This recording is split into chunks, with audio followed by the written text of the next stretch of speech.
नमस्कार मंडळी, पुन्हा एकदा एका नवीन उपायासोबत मी तुमचं माझ्या यूट्यूब चॅनलमध्ये अगदी मनापासून स्वागत करते. नोकरीच्या ठिकाणी तुमच्यासोबतसुद्धा भांडणं होतात का? काही जवळच्या व्यक्ती, नालायक लोक तुमच्याबद्दल आग लावतात. तुमच्या मनात राग असूनही तुम्ही उलट उत्तर द्यायची तुम्हाला भीती वाटते. हे सर्व तुमच्यासोबतही होत असेल. फार क्वचितच एखादा असेल की ज्याच्यासोबत हे होत नसतं, पण 99% लोक हे भोगत असतात. तर काळजी करू नका, मी तुमच्यासोबत आहे. याच्यावरतीच मार्ग कसा काढायचा ते आजच्या व्हिडिओमध्ये आपण बघणार आहोत. बऱ्याच ताईंचा, दादांचा असा प्रश्न असतो, मी खूप वेळा ऐकलंय की शेजारची लोक त्यांना त्रास देतात.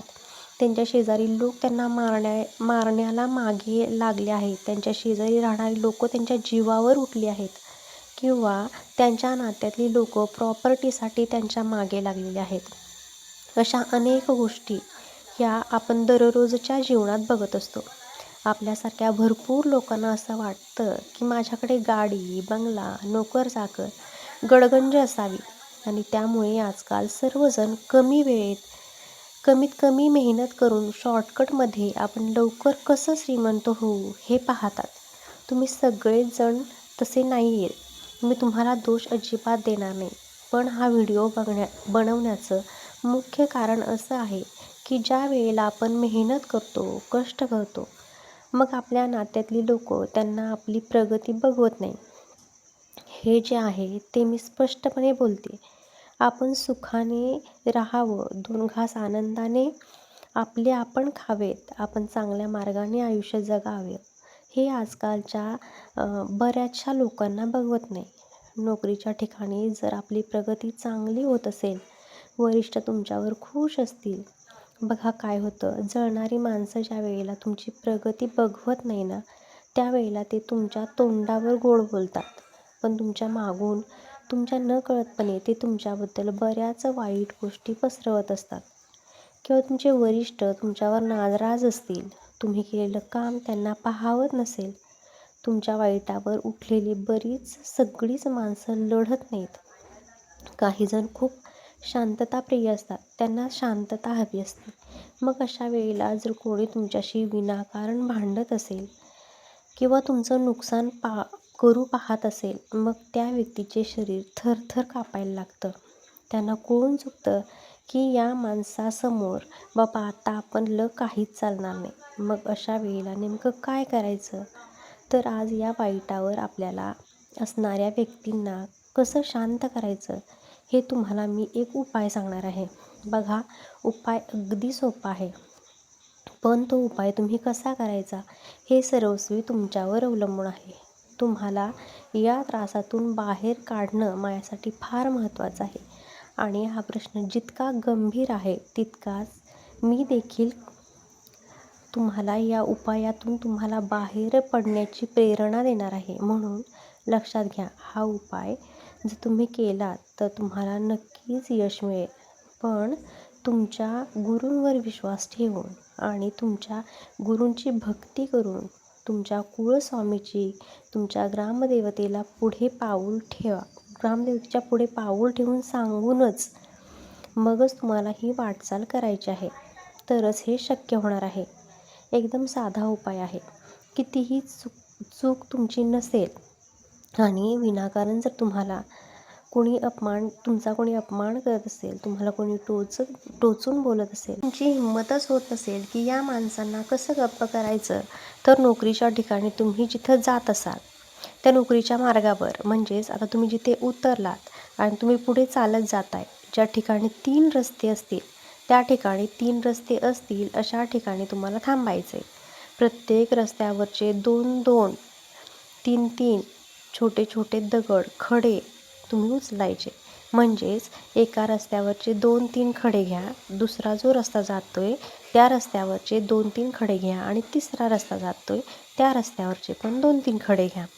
असे सगळे खडे एकत्र घ्यायचे. हातात घ्या, मूठ बंद करा आणि कामावर जात असताना किंवा घरातून बाहेर पडल्यानंतर ज्या ठिकाणी तुम्ही जाताय, गावी जात असाल, जे व्यक्ती तुम्हाला त्रास देत आहेत, तुमचा अपमान करतायत, अशांना समोर जाण्याच्या आणि अशा लोकांची वाचा बंद करण्याचा हा अघोरी उपाय पण तुम्हाला मी देते.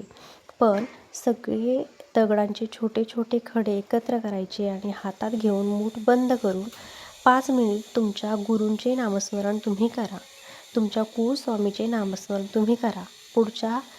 तुमच्या कुलस्वामीचे नामस्मरण असं करा की पुढे तुमचे जगणे शक्य नाही आणि आता त्या मरणाला हरवून तुम्हाला जायचे आहे.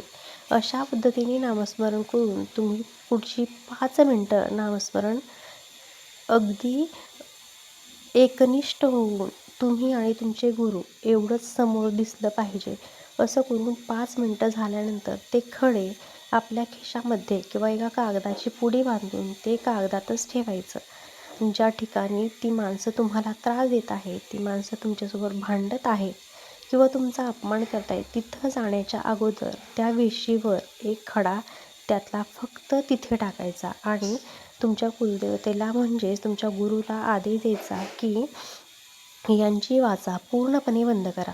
त्यांचं तुमच्यापुढे काहीच चालता कामा नये आणि बिनधास्तपणे त्यांना आठवून पुढे पाऊल ठेवून चालायचं.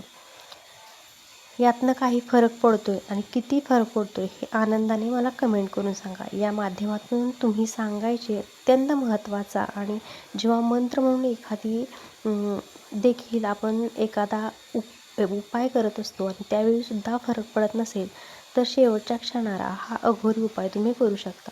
आणि हा उपाय इतका जबरदस्त आहे की 1 रुपया तुम्हाला इथं घालवायचा नाही आहे किंवा तुम्ही एवढ्या पैशाची वस्तू आणा आणि अशा दिवशी तुम्ही ते सिद्ध करा याची काहीही आवश्यकता नाही आहे.